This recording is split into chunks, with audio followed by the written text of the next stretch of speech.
and doing all this stuff for us. So what company is here right now? Who you got here? We got is this VIP or is this VIP is one. VIP is one now. When we first started 14 years ago, we started out with just VIP Market, which focused on, at the time, it was mostly traditional.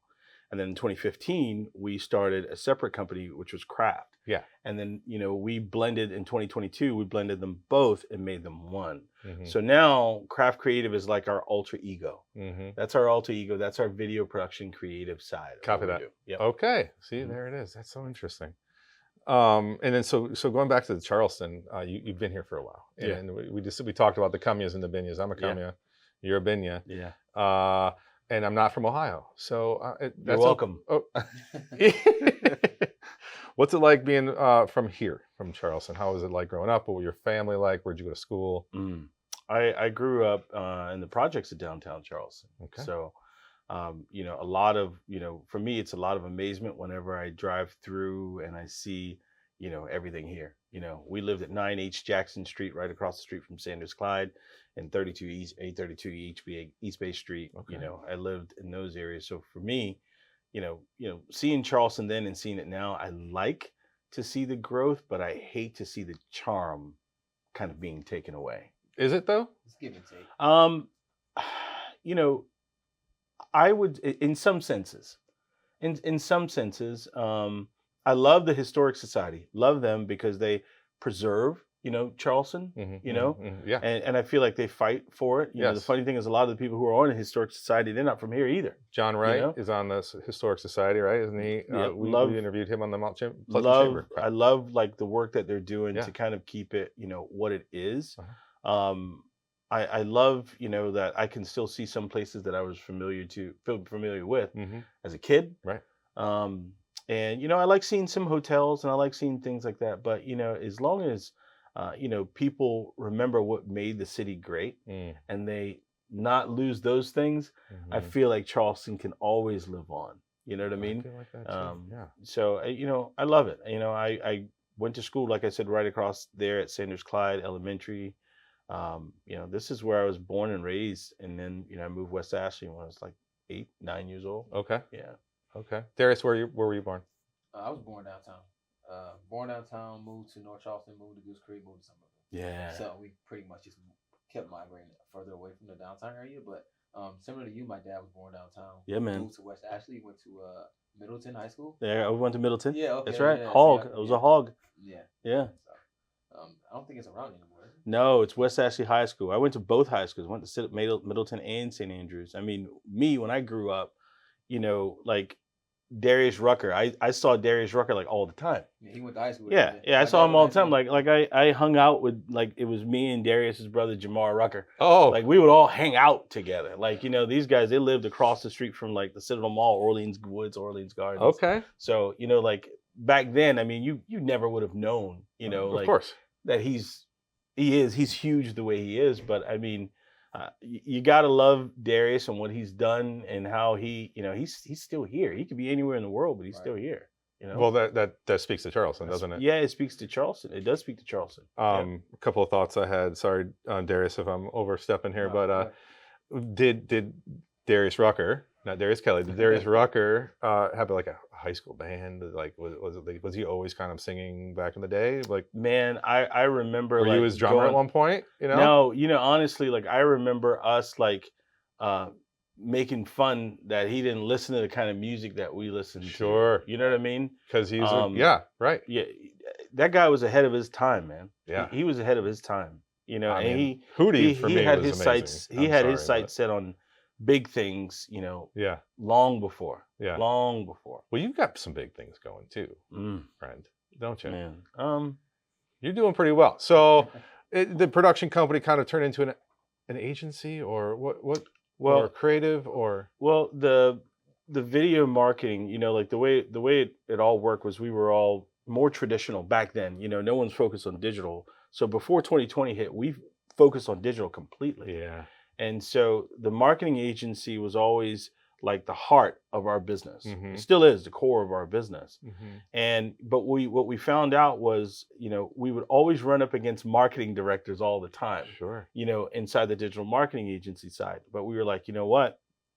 let's do a creative side. And I bought a camera from the Home Shopping Network at the time. Yes. A Canon 60D. I'll never forget it. Made payments on an $800 camera, and did that. And that's how our production company was born. Yeah. And we said, you know what? They may have a marketing director inside, but the creative side, they don't have that. And that's where we focus. And so the reason why we were like craft creative, think of like craft beer. They wanted to be different from like Budweiser. They made it. You got a brewmaster, you know. And so when we talked about doing craft creative, we didn't want to make cookie cutter things that you go from market to market. It's like, when we talk to people, like especially like if Paul and I are sitting there talking to someone, we're listening to their story. Yeah. And we're going to create something, from them, something from them and for them. So we were like crafting creative. And then we were like, this is a different way to be able to position ourselves versus anyone with cameras, lights, and a microphone. 100%. So it's I like the name. It's so different. It's different for us, What before that though? You mentioned Paul just now. You said you worked for Paul back in the day? Like what brought you to your entrepreneur? I was talking about Paul Schmidt. You're talking about Paul Schmidt. I think you Who's were Paul talking. Schmidt? Paul Schmidt is right there. Sorry, Paul. So I think you were probably talking about Paul O'Malley, who runs. Yeah. Paul, man, he's. I learned a lot from Paul. Paul O'Malley. He started back in 2004.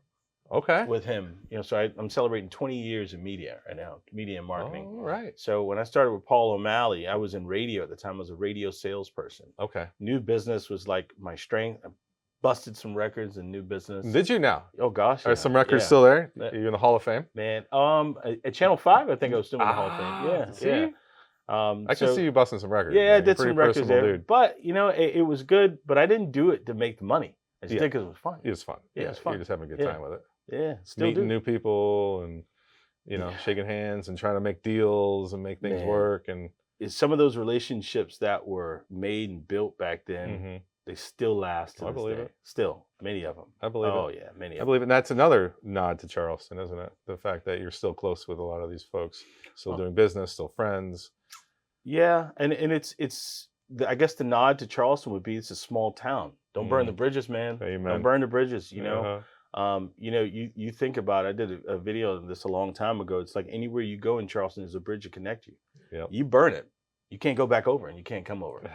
I know. That's so true. So be careful of the bridges that you cross over. It's great advice. Yeah. Darius, what's up?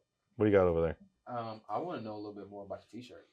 Come on, man. I'm a marketer now. Well, he's got a merch now. He's got a merch brand. I want to know, what does that phrase mean to you? And he's wearing the T-shirt too. Look at that. Yeah, and what it is like you got tired of really doing things for people. I can't love someone's business more than they love their business. So I would say, hey man, I'm just a marketer for you. I ain't a magician for you. I can't do it for you, right? Okay. So I can't wave this ain't Harry Potter where I can wave a magic wand and say, okay, this is done for you now. Like I'm a marketer, so I can give you the advice. I can lead you to the water, but I can't tell you to drink. Right. So that's where the whole phrase "I'm a marketer, not a magician" comes from.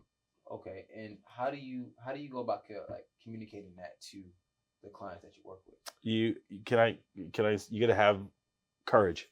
Okay. Courage, and really just you let people know in advance. And I think the problem with marketers in general is they have this order taker mindset. They have this order taker mindset, like I'm gonna listen to what they tell me to do, and before you know it, they're running over you. Right. So we established that up front, and we've fired people before. Fired clients, you mean? Yeah. Absolutely. Mm-hmm. Absolutely. Yeah. We've fired clients before. Like what we had to develop was we developed a set of systems and processes for how we run our agency.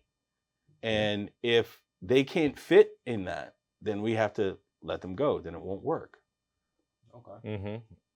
That makes a lot of sense. That's great. Oh, that's great. More businesses of all sorts, especially small businesses, need to listen to that, I think. Man, don't say yes to everything. Right? No, if we've come to find out, like if people don't have processes together, I mean, in the beginning, we either can't work with them or we have to develop it for them. Mm-hmm. Because if you have this real intense or this great marketing plan, and you guys ought to know this too, It's like you come with all these great things and they don't have the processes inside fixed the right way. Everything you do will break whatever they don't have together. Yeah. So Yeah. you almost have to like say, okay, great. Everyone wants to grow. You guys want leads. You want to gain new business. All this stuff is great. But then how can you handle what we're going to bring you?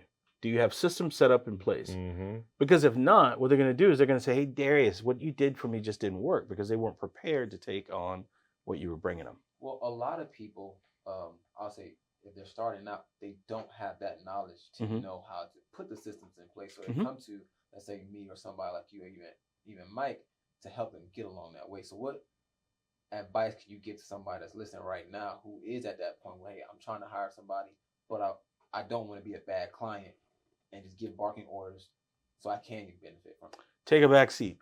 Okay. Take a back seat. You hired a professional for a reason. Okay.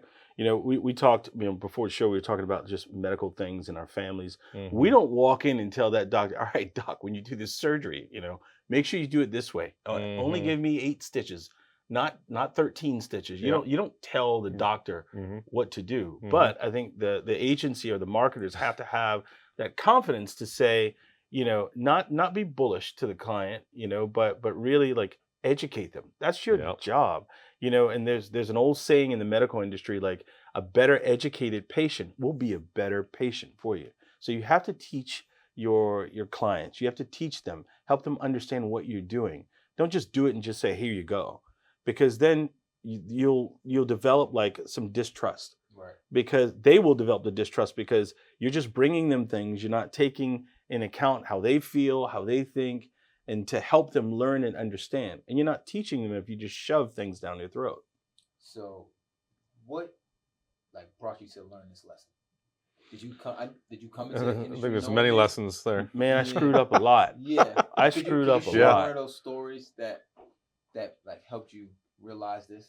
Yeah, I think it all started with, I used to think that I knew everything, and I used to think that I was great at hiring people. That's where it really started for me. Like I thought I was great at hiring people, and then I realized I sucked at hiring people. Okay.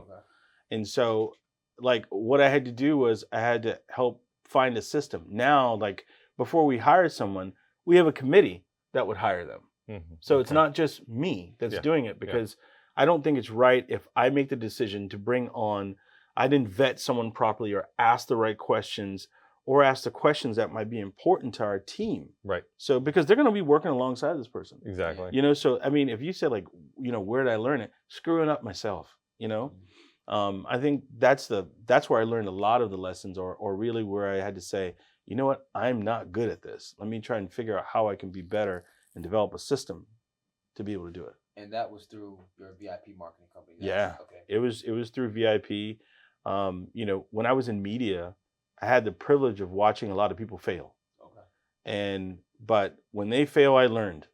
Or watching them do a lot of things on what I felt wasn't good from a servant's heart standpoint. And I'm going to quote Jim Doyle, a good friend, mentor, and has a book called The Selling with a Servant's Heart. And a lot of us, when we were in media, I wasn't taught to sell with a servant's heart. Mm-hmm. I was taught to sell. Make a quota. Make the quota. And when people have quotas, what do? They find a way to make it. Yeah. Right? Yeah. And they'll rip and they'll run and they do what they got to do just to make sure they make the quota. Mm-hmm. If I know the number's 30, it's like, oh, I got to pace to that number, versus being able to guide me and having my mindset right to say, you know what? I'll put the money in the back. And George Sink told me, he said, you do the right thing, the money will come. Yes. I've heard that and he was many right. times. He was right. That's a lesson that I myself even had to learn starting out, because you love what you do, of course, but you have to eat at the end of the day. Yeah. So it's just trying to figure out that balance between, like you said, meeting that quota and striving to, do great work. Yeah. But a lot of people, they don't even charge enough to. So you got to figure out, like when you talk about meeting your quota and you have to eat, but you have to know your value. Exactly. Yeah. Know your value. If you don't know your value, the world ain't gonna raise your price. So just knowing your value. Okay, so with VIP marketing, you guys starting out, were you always focused on the law industry, or how did that pivot happen? We didn't find them; they found us. Okay. They didn't found us, and it all started when I was on a chain. of emails, and it started with George Sink. It started with him, and then we went in to meet with him. I'll never forget this. And this was what, March 15th, 2015. Went in, met with him, and he was tough.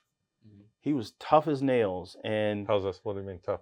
Man, he didn't hold back. You know how you can meet with some clients and some people are so reserved, and you get an opportunity to think before you can answer? Yeah. Not with him. It was like, you have your stuff together. He always taught me prior planning prevents poor performance.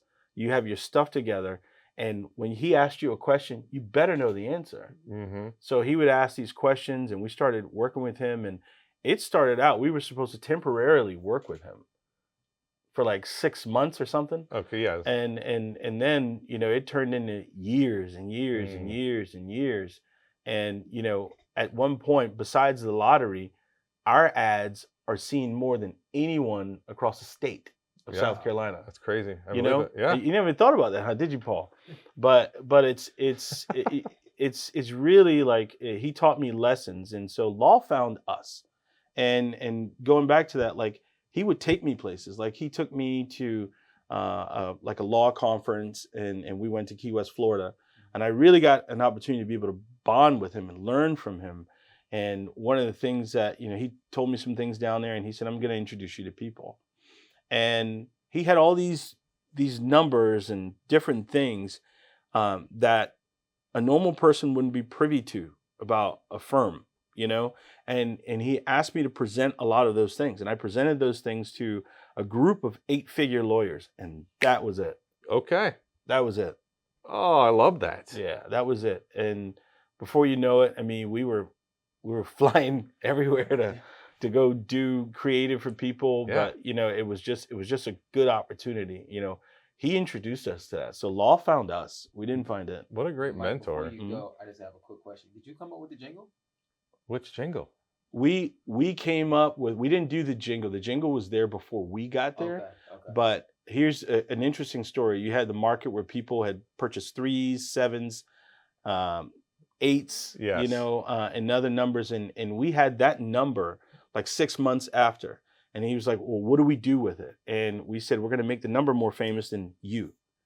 And so we had the jingle, and so we utilized that to kind of penetrate in the minds of people, Yeah, but I think then you did a good job. We came as a team. We came up with all 9s, and so now, I mean, you have kids who know it. Paul's son Milo knows it, all 9.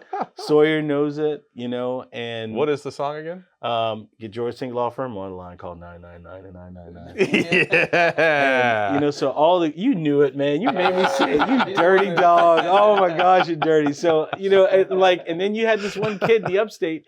He wanted to do a George Sink birthday party. Oh my gosh. No kidding. Kid had a George Sink birthday party. So at that point, like, you know what? We did our job. Yeah. And I think it's insane to think, like, when you see like that on television or billboards or anywhere else, it's just like you got to feel something, you got to feel something. Oh yeah. When I first moved here, coming from Tampa in 2019, I first moved here. I'm like, who is doing these commercials? Yeah.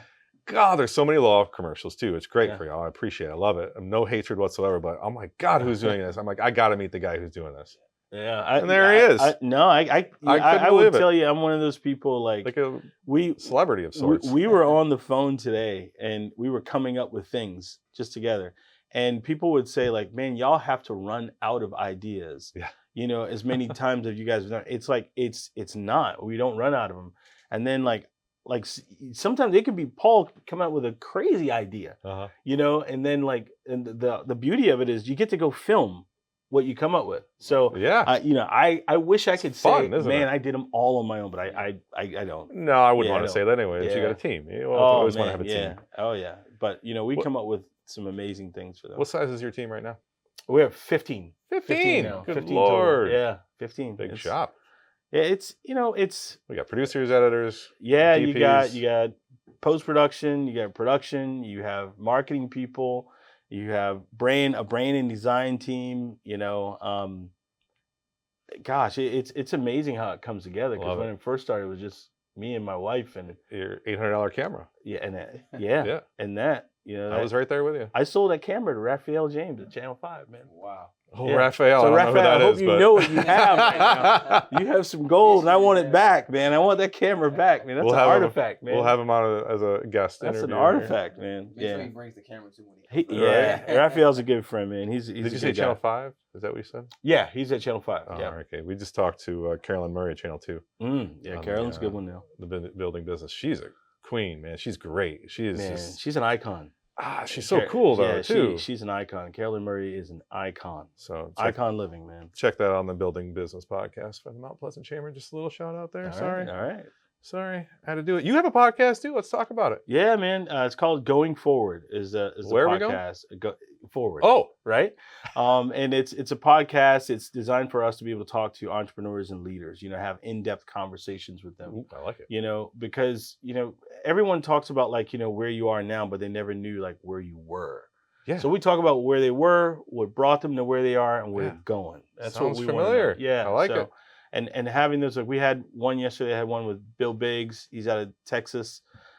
He's big in the law community. I had like Jim Doyle, okay, you know, okay. and you know, we've had people all over the world, right, Pete? We've had people all over the world. So They you're would reach out to patching them in. What are you doing? Man, they reach out to us. Zoom? Like how you Yeah, producing these? we'll use like some software, like we'll use like StreamYard, and we'll Correct. you know do Okay. those. Yep. But like I mean, Pete puts together the podcast, make Mhm. sure it's all perfect before it goes out. Of But course. they contact us.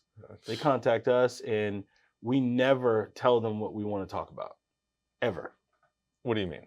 They never know. So They like, never have a clue. they never have a Like, clue. no predetermined script. Or... None. And they're cool with that. Cool with it.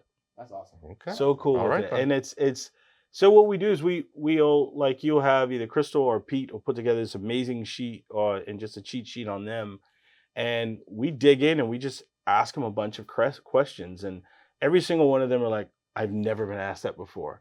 Oh, that's a good question. And you know, we try and you know we bring it back to business, but we also want to know like what made the person. Mm-hmm. You know, like Mhm. what kind of value can they bring to our listeners? Right. You know. Right. And so, and it's, I love it. We're on episode 98. You know, we used to put them out every week, and then we just slowed It's a down. lot. Yeah, we were putting them out every week, and we slowed down. We just wanted to focus more on quality than quantity of them. Mhm. So Yeah. we And slowed sanity. it How about down. sanity too? Yeah, You that wanna too. focus on And that? so we wanted to slow it down, but it's fun, man. It's fun. I really like it. I like podcasts So too. 2 away from your 100th episode. Yeah. Was that a big deal? Oh. Yeah. Yeah. We Plans to... We Yeah. have episode 99 already planned. I don't know. I think episode 100, which is such a milestone. I have this weird idea. Either I do a solo cast or I just interview my aunt that raised me up. There you go. You know? Yeah, that sounds Um, nice. That goes back to the whole premise of going forward, letting them know. Yeah. Yeah. I like that. Yeah. I've thought about that, and you know, and she'll be weird about all that stuff, you know, but It'll but be I fun. think it'll be like it'll really feel good if I did, you know, episode 100 with her and just ask her questions about, you know, what she saw in me. You know, 'cause Right. you know, it's I was like you gonna know, ask what yeah. what was she you were close, obviously. Yeah, like what were you thinking when you brought me in? You know, what were you thinking? You know, my aunt, you know, she's my everything. Okay. She raised me, you know, when my parents died. You I'm know. sorry. I Yeah, didn't know no, that. it's no worries. She raised me up, so she's my mother. She's all I have. That's Okay. it. How old were you? I was 6 years old when my mother passed. Yeah, and I Okay. was 7 when my dad passed. Yeah, That's tough. yeah. So she stepped up big time. That's great. What's her name again? Marlene. Her name's Marlene. Shout yeah. out Marlene. Yeah, What's going on, Aunt Marlene? she stepped up big time. Oh, I love that. And then Yeah. so, I forgot I had a mic on me, the entourage mic on me. I thought it was a port. I'm like, oh, I'm feeling that's weird. That's another story here. Sorry, It's almost in the location. Right? yeah, right. Yeah. Isn't it? Oh yeah. Nobody wants to know about that story. Not yet, at least. So, Darius, what else you got over there? Oh, here he is. I just like to get into Darius asks the tough questions. I ask the Bring fluff it. questions. Yeah. So Bring it. So right now with your business, how hands-on are you when it comes down to developing these marketing campaigns with your clients? Like where's your what do you? Very. I think when you are leading, people take that CEO title. I hate it. Yeah. I really hate it. I don't like it. I don't like it. It's an identifying piece, but I think when you're in that position or you're leading your team, you have to focus on vision and strategy. Okay. Where you are and where you're going. And so to kind of, tell you, I'm very hands-on. I'm hands-on with creative. I'm hands-on with, marketing. But then you have to know, like, you can be hands-on, but it doesn't mean you can control. Right. You know what I mean? Yeah. And I think, smart people, you have to realize there are people that are better than you that can do this. I do that like with Paul, like a lot. We'll talk about ideas or concepts, but then you have to know, all right, great, I can plant this, but I need to step back so that they can lead. Yep. And that's a true leader. Sometimes you have to be led, and you have to learn that. So I am hands-on with it. I am hands-on, but not controlling. Well, it's a good balance to have. Yeah, I had to learn that though. of course. Yeah. Is that like one of those things? Like I even feel like when it comes down to creating now, there is no end to that learning process of different ways to do it. So even when you're talking about that balance, is that something that you feel like it's a constant like learning process? Yeah. Okay. I think every situation is going to teach you something. Every client that you work with is going to teach you something. I learned processes from the people that I thought were bad clients. Wow. It helped us to be able to say, like, you know what? Like we had an automotive, client, because at one time we used to do a lot of automotive stuff. Automotive meaning like car dealers. Car dealers, and in the automotive, they are almost identical to the lawyers I believe in it. advertising. And so we had this one automotive dealer, this franchise dealer, and boy, they were a pain. But they were such a pain that they helped us to be able to develop processes, And how I mentioned, Sync, working with them in the beginning we were learning, and we had to develop processes. Yeah. So you get better and you learn, like, this is how I should do it or how I shouldn't do it. Right. And then I want to be the master of our processes. You're never going to master like one client, and you'll always learn in an industry. But it's like you got to be like that salt and pepper shaker. Things can get in, but things can also get out. You close your mind up, nothing gets in. You don't learn anything. Right. You know what I mean? Yeah. So Exactly. Well, it takes a good leader to have an open mind. I wasn't always a good leader. I sucked. Well, of course. I mean, it takes practice, just like everything else. Yeah, I sucked, it's man. learning from the things that don't work. Yeah. But you got lucky though with Sync, right? As a mentor, like that's just. Yeah, I was on the phone with him great today. mentor I was on the to phone with him have. today. Was that early on in the VIP days? Like when did VIP start? We started in September 21st, 2010. Okay. Yeah. Oh, yeah. And we started working with him in 9 years ago. Sure. So 9 years ago. Yeah. 2015, we started working with him. Not too far off. That's great. That's awesome. Yeah, it was. When I say luck, though, I mean that's hard work. You obviously put yourself in the right spot, and Mhm. that's what I mean by luck. Like you have to put in the work and put yourself in those positions to get the luck. Yeah, and it's before Sync, it was like political things, Sure. and it was like like Mayor Sumby's election. We did that 3 times. Okay. So I mean, you think about it, like we helped elect, North Charleston. Well, I mean, 2 of North Charleston's mayors, right? From doing Mayor Sumby's election 3 times, 3 campaigns. That's 11, 12 years we were doing that. Wow. And then doing in, Mayor Burgess's campaign, So that's a lot, man. That's a lot to help you that you've learned along the way. So you guys, there was a stage where you were predominantly automotive, predominantly political. It seems like right now you're predominantly in the law industry. Mm-hmm. Is there another pivot coming? No more pivots. Oh, I got a pivot for you. No more pivots. We were trying to be all things to all people at one time, and we wound up being nothing to no one. I know it. Jim Doyle, I had to drop that for you, sir. So like we were doing all these different clients. Like if you're at a business, we'll take you. And yeah, you know what it is? It's hard for you to develop a process for 50 different type of businesses. So true. You know, and you know the way the political thing came about was I'm a political nut. I was going to ask you about that. Yeah, you seem to I don't like know politics. why. I don't know why. I always promise our team, this is the last one, guys. I'm not doing it again. But every time we do it, they win. Sure. Every single time. And Sure. and it's like we just got good at it. We got really good at it because it was a strategy part, you know, that I thought that we brought to the table. Like there's one campaign like we work on now, but we focus on law. But it doesn't mean that other people won't come to us. One of my favorite clients is a retail flooring company. And they've been with us for 12 years. And like we know his business inside and out, but it doesn't mean that I want to go after all flooring companies. You know what I mean? Shout out to Mike. But it doesn't mean that we want to go after all companies like that. It's like, hey, this is our niche. Right. But you'll come to find that people will say, I know you're good at that, but I still want to work with you. Yeah.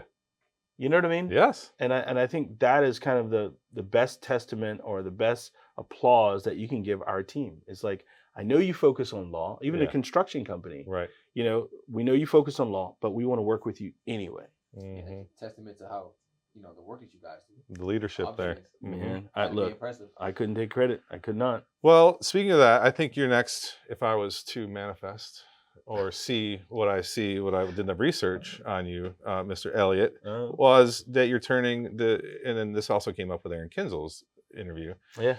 You're turning the camera on yourself. Yeah. Yeah. And is that a newish thing? What's going on there? I like it. And I got merch. You got merch. You know, you're already an entrepreneur. You know, I think now it's like your personal brand. You wouldn't call yourself an influencer, would you? No. Oh, that's a dirty word. You don't want to be an influencer. Not as a man. Yeah. I just like putting ideas out in the t-shirt world on. And seeing how people react. You know, with that, you know, a good friend of mine, his name's Paul Potratz. And Paul ran Potratz Advertising out of Schenectady, New York. And Paul used to do this thing called, I got all these Pauls in my life, right? Yeah. Paul, Peter, I got a bunch of apostles. You know? So like I had, you know, Paul Potratz used to do this thing called Think Tank Tuesday.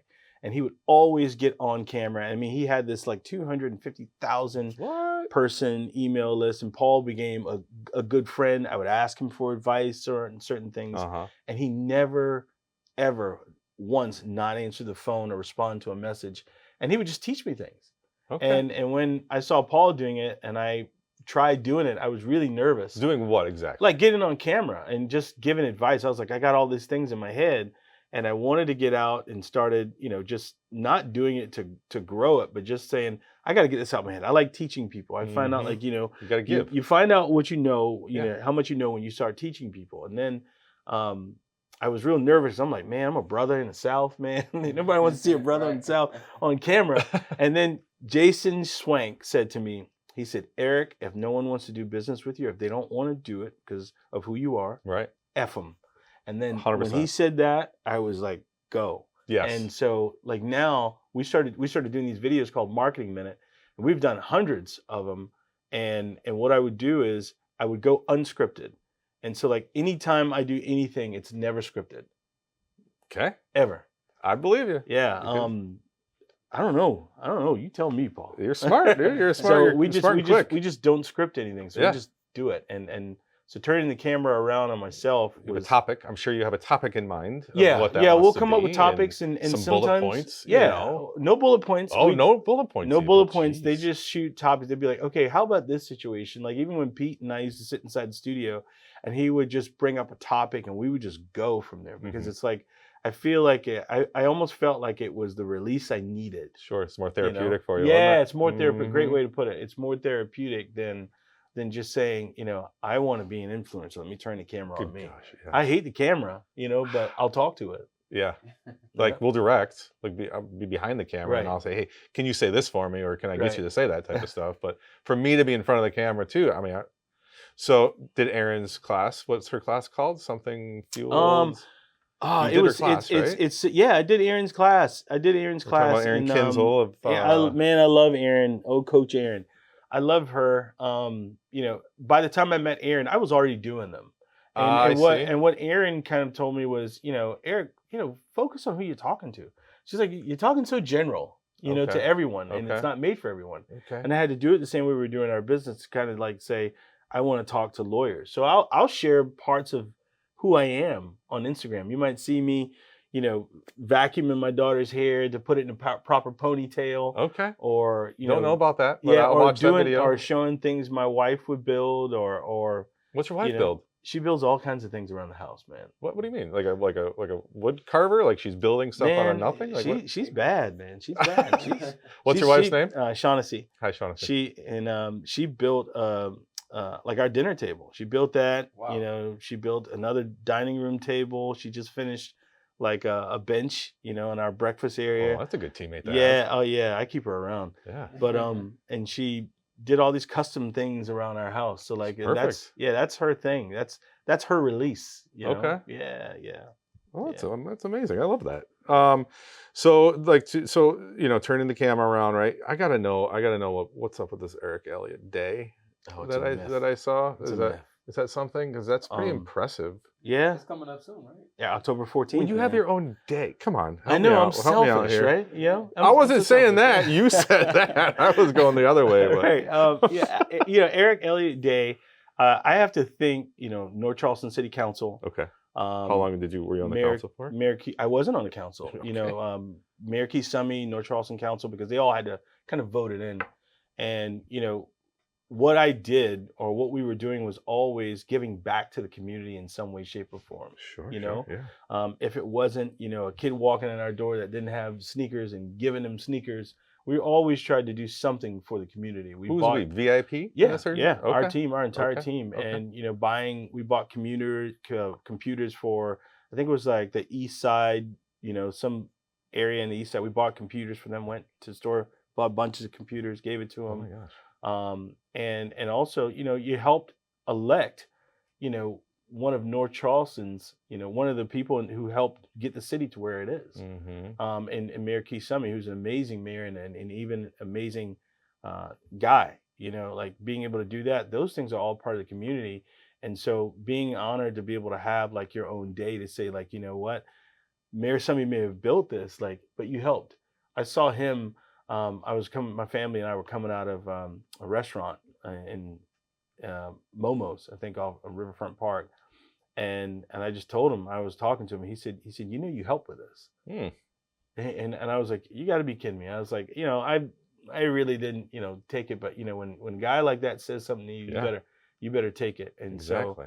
So he's a great guy. I mean, he raised some amazing kids and Elliott and Annie. Elliott runs the airport, and Annie also still works in the city of North Charleston. So these people they've devoted their entire lives and their families to public service.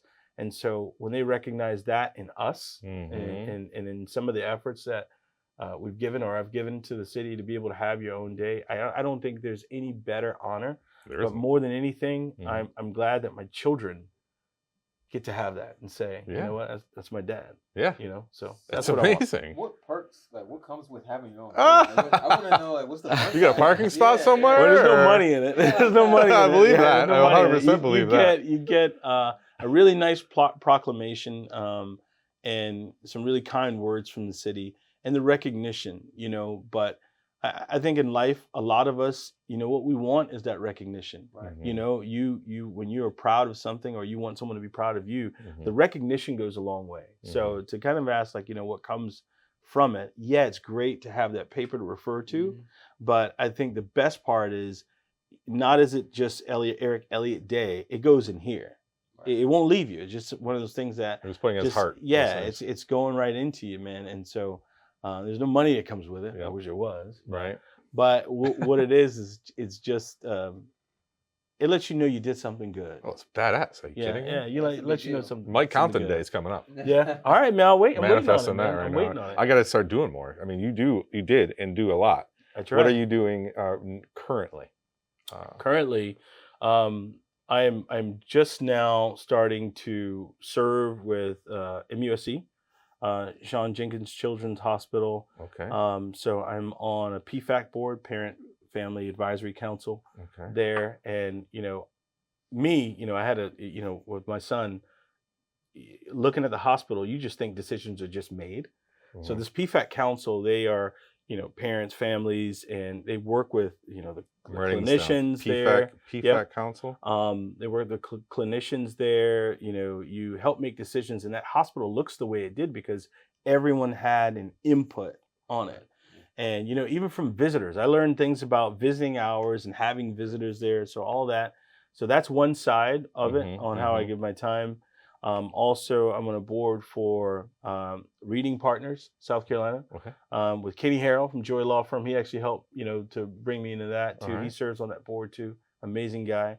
And also another part of what I do at MUSC is I'm going in every Tuesday, every week for 2 hours from 10 to noon. At Sean Jenkins. Yep. Yeah. At Sean Jenkins to kind of go wherever they tell me to work at. It may be playing in the pavilion. It may be wheeling somebody into a car.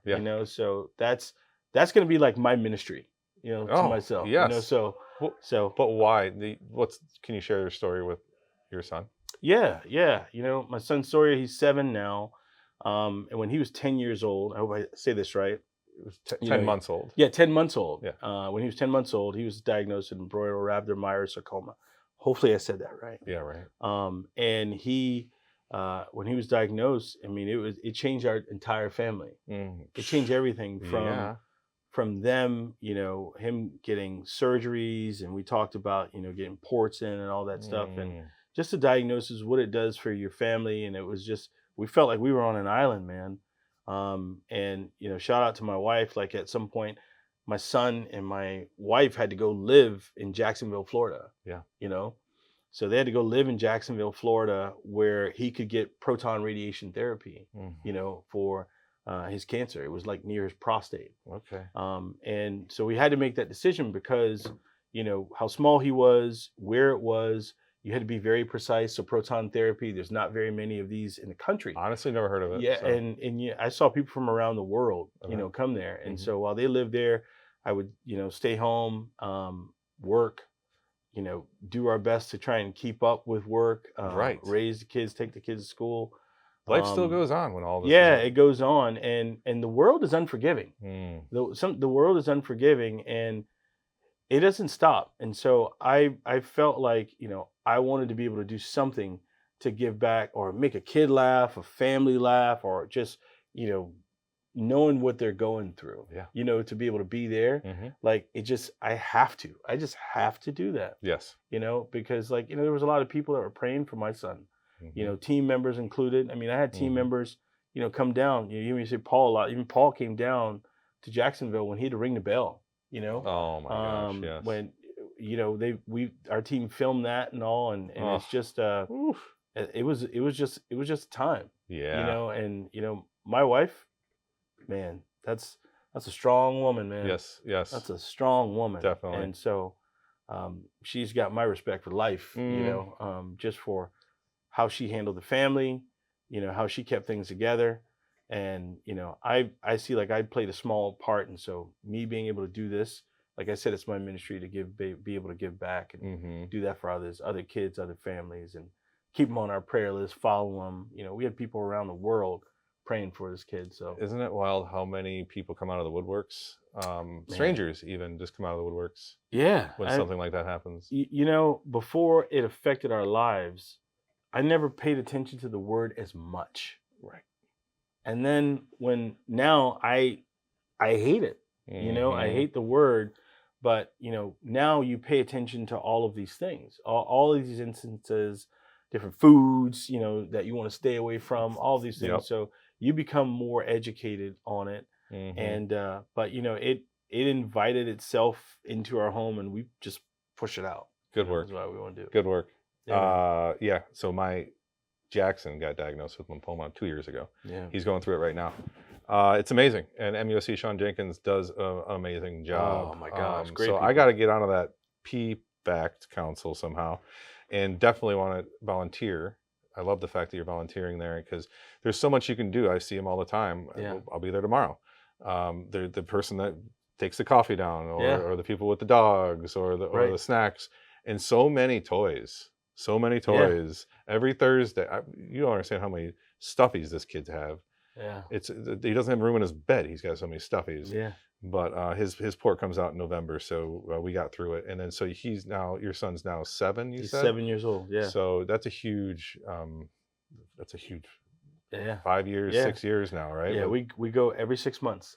Oh, so you do, okay? Because We I don't go- even know what to do next. Like I haven't even talked to, every 6 months you still go in, you get Okay. your scans every Yes. 6 months, make Yes. sure there's no activity. right.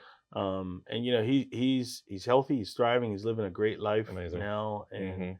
man, I'm thankful. And Yes. and the days that you don't want to do it, you just think about what those people are going through, Exactly. and it's worth it. So I mean, that's where you'll find me for the rest of my life for 2 hours a week.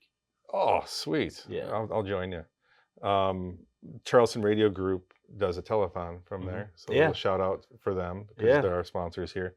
And they raise hundreds of thousands of dollars. Yeah, we for donated them. there before. Yeah, Nice. Yeah. I want to answer phones next year. Dude, that'll be good. Yeah. Tanya always calls me up and she's like, donate. So, Yeah. yeah. So like, yeah, we've donated before. Oh, it's amazing. Yeah, it's just crazy how your perspective and everything shifts when something like that unfortunately Yeah. happens to you. But it happens for the good at the end of the day, and it brings your family together. Yeah. And thanks for sharing your story, Eric. No worries, Trying not man. to cry. Darius, let's get back to business, huh? Oh wow! I mean, how do we get? How do we pull that together? Pull it together.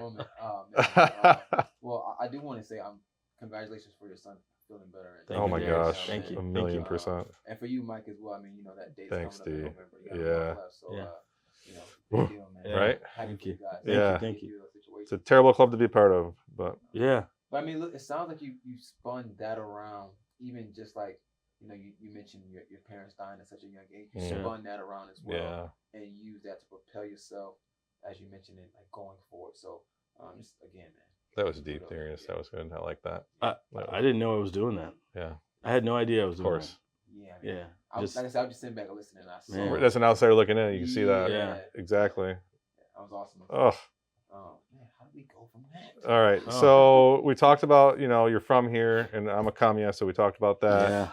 And we talked about a lot of great things. You got a lot of great advice. So Mhm. thank you for doing that. Keep doing those marketing minutes. Yeah, they've evolved now. We don't even call them marketing minutes What do you call 'em anymore. now? We call them nothing. What do you mean? We just do it. Just put it out. Just throw it out there. Yeah, just put it out. Call it Eric Elliott Day. Yeah. No? Mm. I don't know. We just put it out, I guess it's my thing to give to the world. If I'm going to give it to the world, I don't Uh-huh. want to be selfish with it and name it. It is what it is. I love it. Fine. And then so your own personal brand, you got the merchandise I saw too on your website. Man, What's going on with that? I love sometimes you got to capture a great idea. Okay. I guess, and I, instead of wearing a Ralph Lauren polo shirt, I'd rather put on our own shirt with our own brand Yes. on it. I got a hat on right now with Rubo on it. Yeah, I so. see that, but I think I can't take credit for like the merch side. That's Maximilian, head of design. Oh, okay. That's all him. He leads the charge on that for making sure, they give us better quality shirts. Like we have a meeting today with those folks later today, to make sure like we can, have the best merchandise Yes. that we can put out. I mean, you can get phone cases, tote bags, all those things. So I mean, that's all Maximilian. That's his baby. Oh, that's great. That's his baby. And so he comes up with a concept. You just, all right, let's make a shirt. So It's the best. I love it. So smart. Darius, what else? You got all the business questions here. I don't even want to talk about business anymore after that. I know, bring right? it, man. You can It's talk to me about 1:30. anything, man. Well, how long have go we back to been? business? Okay. So tell me about what you think the mindset of a good marketer should be. See, that's a great question. This guy, That's a great like question. a podcast host. What should the mindset of a good marketer be? You should be a learner. Yes. Yeah, I think you should be a learner. And I think you need to know that you don't know everything. And I also think that a good marketer should continuously educate themselves. And I would tell every marketer, entrepreneur, find yourself a mentor. Mm-hmm. Find a mentor. Agreed. Immediately. There has to be someone in your life from either a creative standpoint, if you're a marketer, or an entrepreneur, whoever they are, Father, and whatever. and get guidance. Mm-hmm. Get guidance. And I think that mindset, you have to know, like the best creators and marketers are always hungry for more. Okay. Always hungry to learn something else, do something else, and always sometimes you're gonna have to reinvent yourself. So Which is a constant. You're gonna constantly do it. It's funny, man. Before coming here, I was at a funeral, and inside the funeral. Today, earlier this morning. Yeah, right before I got okay. here. Yeah, one of my good friends, his dad passed away. Okay. But one of the things that I've gotten to one of those things, and we talk about being a good marketer. I'm super observant. I go to the Waffle House a lot, and I watch people. Okay. No kidding. It's like Sawyer and I go to the Waffle House. It's just a random thing to hear. Yeah, right? but truthfully, like even when I used to open restaurants, I used to just always go to the Waffle House, and I still do it. And I watch people. And today, when I was in the funeral, I watched people, and I was like, you know what? Funerals have changed. In what way? They've changed so much because people can bring their phones in funerals now. Oh dear. Yeah. I saw people with their phones in the funeral. I heard a couple phones go off. I saw people taking, opening it up, taking pictures. What are you taking But pictures then of? at the funeral, Wow. right? At the funeral, but it wasn't like they were doing it in a disgraceful way. It's just natural. But it was just like it's okay and it's the norm now for it to be okay. Right. Then I watched the ushers at the funerals. Okay. Right? I watched the ushers at the funeral, and I watched everyone who was an usher over the age of 60. So I said, in 15 years, what are ushers going to be like? Because the young people don't want to be ushers inside of a church or at a funeral. What are funerals going to be like in 15 years? Because it's okay to bring your camera and your phone in there, right? Yeah. You're not looked at the wrong way. Yeah. What are the ushers going to look like?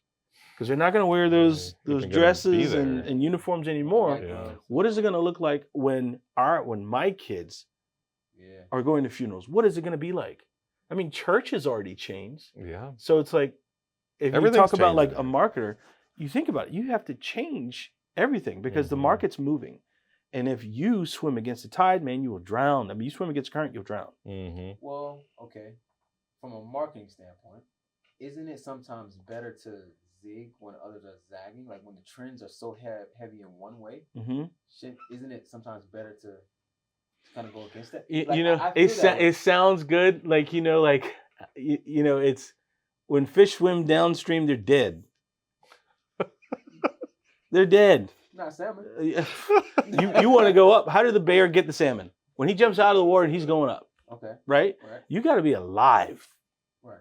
You got to be alive. I think we're assuming that. I think we're assuming we're alive right now. You got to really, but not just like heartbeat alive. I mean, truthfully, you got to really absorb things around you to become a good or better marketer. Mm-hmm. You have to see what is there. Mm-hmm. Right. So even if you're observing people, right, you have to really watch that. Yeah. You have to watch like how they're reacting to your product, to your design. Because a lot of times from a marketer or a designer standpoint, we think, this is good, let me pass it over. And you pass it over. But do you ever think like, how is the world going to react to this thing that I made? Right.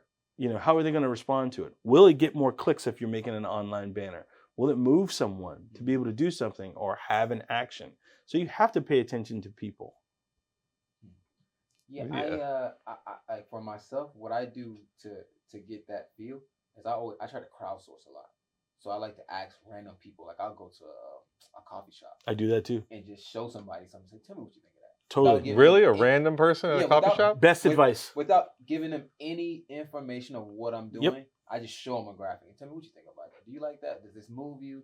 Would this make you want to, if it's for an event, would you want to attend this? And see exactly what they say. Well, that's usually the sign of someone who really wants to develop better. Right. We were inside of Colombia last week, and we asked just random people these questions. We would just ask random people, and every time we travel somewhere, we were always asking if we're there for someone, we're going to ask them questions to see like what the market says or thinks about those people that we work with. Right. You know what I mean? Yeah. No, and sometimes you have to get those unbiased reactions to the work that you create so that you're not so, you have to detach yourself from what you've made.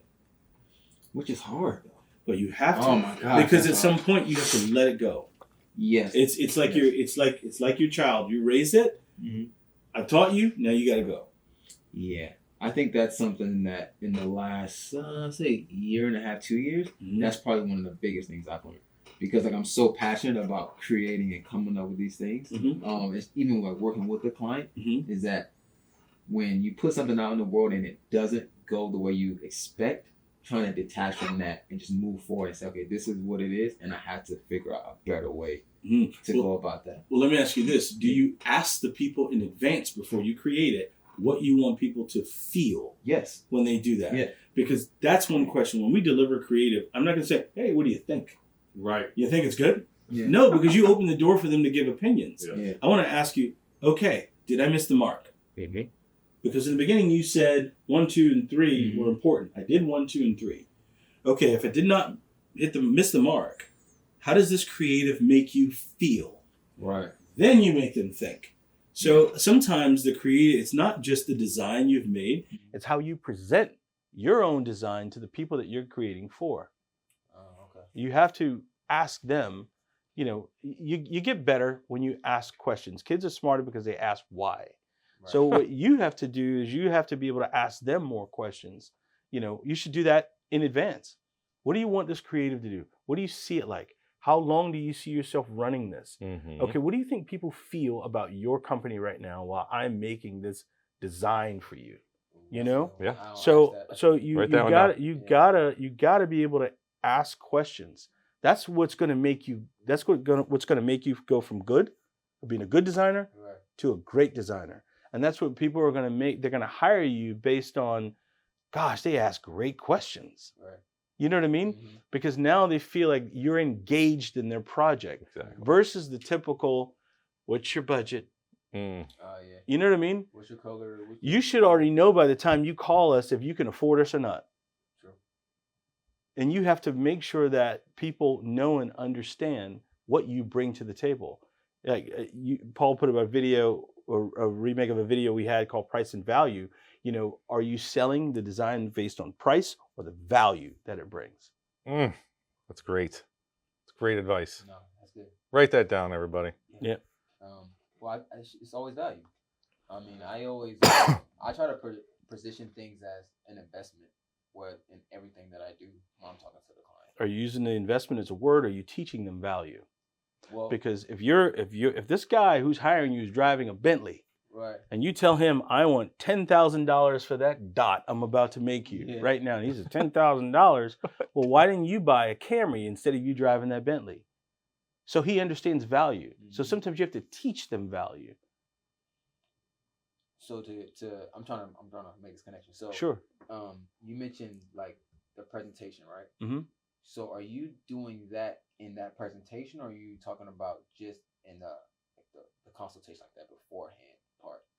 Well, when you Or have that both? original conversation, that conversation should be able to help you understand them. You ask those questions so you know exactly what your task is before you start doing it. Mhm. Now, let me ask you this. When you are done with that design, what do? You email it to them and say, tell me what you think? No, so what I do, that's what I used to do. What I do now is I always meet in person, and I try to.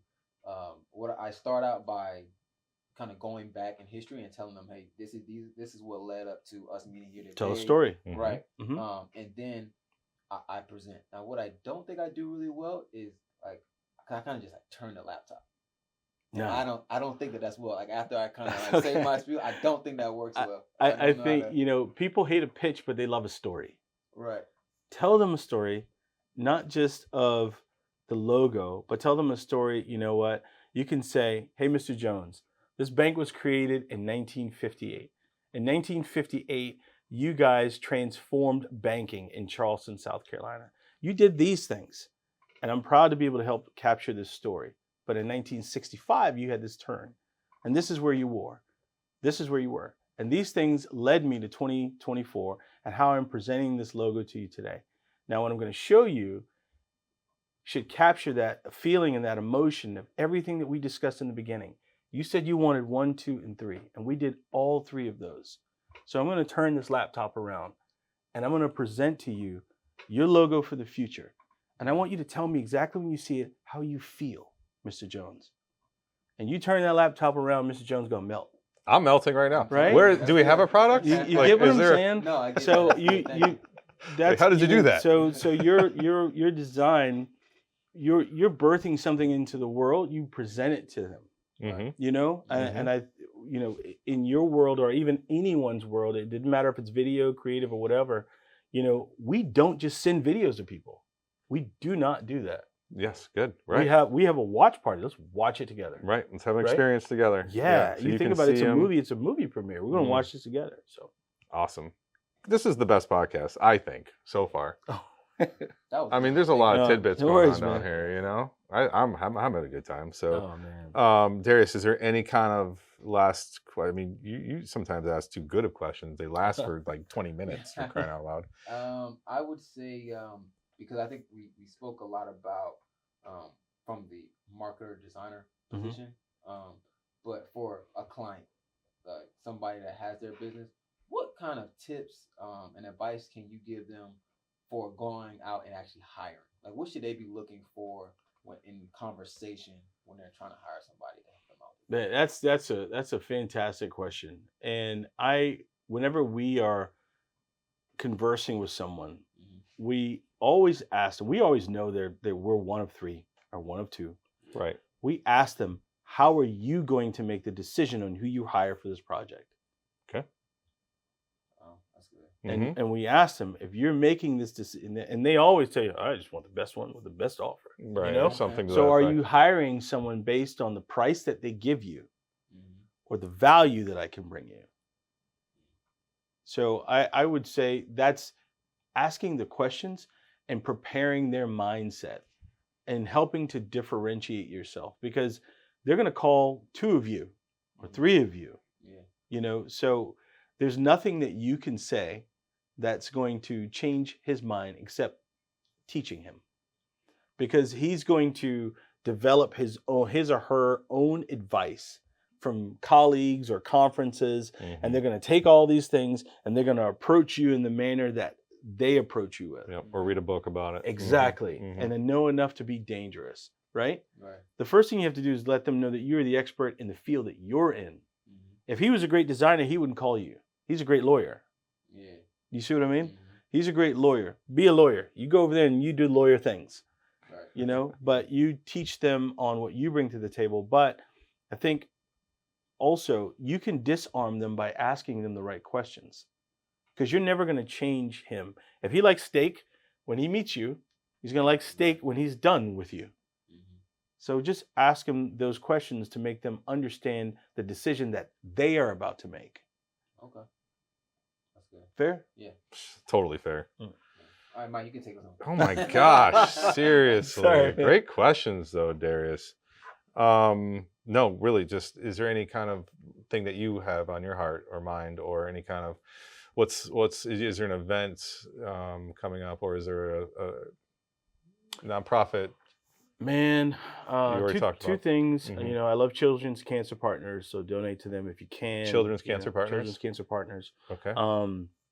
I always love MUSC, you know that. I like your idea, and you told us this in the green room, is sometimes you make deals with clients, but then you have them donate to the cause. Yeah. So maybe you take how does that work for you? How do you do that? Well, it's goodwill. It's like, for example, let's just say if I have a patio set. Okay. Right. If I have a patio set and I could sell it for value. Sure. Right. I could sell it, and I don't want the money or need the money. And I can just say, you know what? You can have it. Whatever you feel in your heart, you donate. Yeah. Well, okay. So let's say it's not a patio set. Let's say it's a marketing piece. And I use that for example. Like we had a partner of ours, current partner of ours, that asked us to do something additional when we were actually on set. Oh, okay. Always. And he said just go ahead and can you do this and just bill us for it? And we just said, no, we'll do it. But whatever you want to give us, just give to them. Just give to them, give to that cause. And so the guy said to us, he said, man, that was the best check I ever wrote.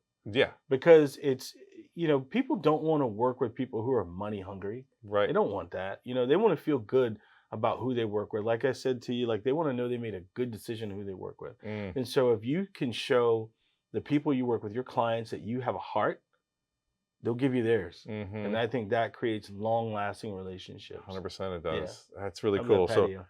So outside of a patio set, maybe you were shooting a patio set. Yeah.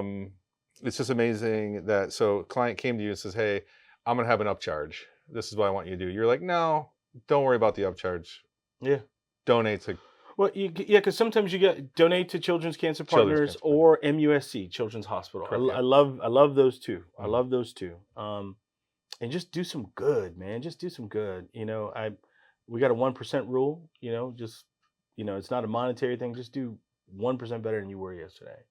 And the last thing I would say, if I had any parting words, is be good to your people. Be very good to your people.